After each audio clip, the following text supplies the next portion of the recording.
Alam niyo mga auntie, natatawa na lang yung nagde-deliver sa amin kasi halos araw-araw daw ako may parcel. So ayan na nga.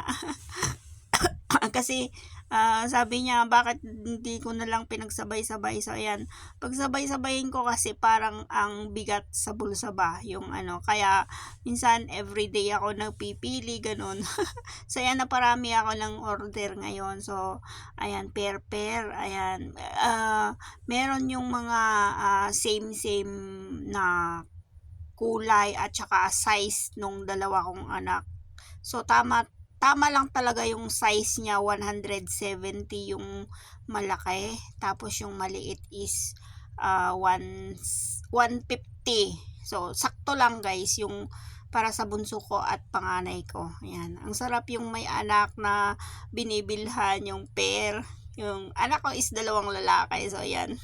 Same sila ng mga damit na binibili ko. Meron din yung mga iba na walang size dun sa malaki. Kaya dinadamihan ko na lang din dun sa maliit kasi marami na din akong mga nabiling napadala ko na sa box yung para dun sa panganay ko. Ang sarap mamili guys. Alam nyo ba, yung sa shop niyan, sa yung pagpupunta ko ng Shamshopo, half price dyan sa binibilhan ko ng online. Same lang din ang tela niya. Ang gaganda. Super gaganda. Kaya naparami yung bili ko talaga. Half price talaga yung mabibili mo doon ng mga nasa $55 o gano'n.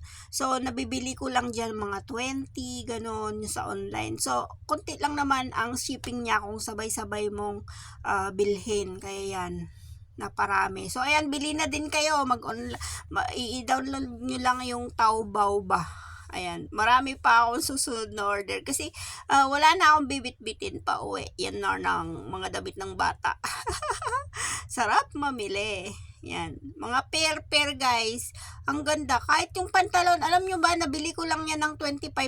O pair na yan guys. Kung bibilhin mo yan sa shop, ang mahal. Kasi yung pantalon, ano siya, yung, pati yung tela niya, ang ganda. Grabe. Oh, I like it. Kaya naparami yung mga add to cart ko. Ganun ako mamili para sa mga bata ba.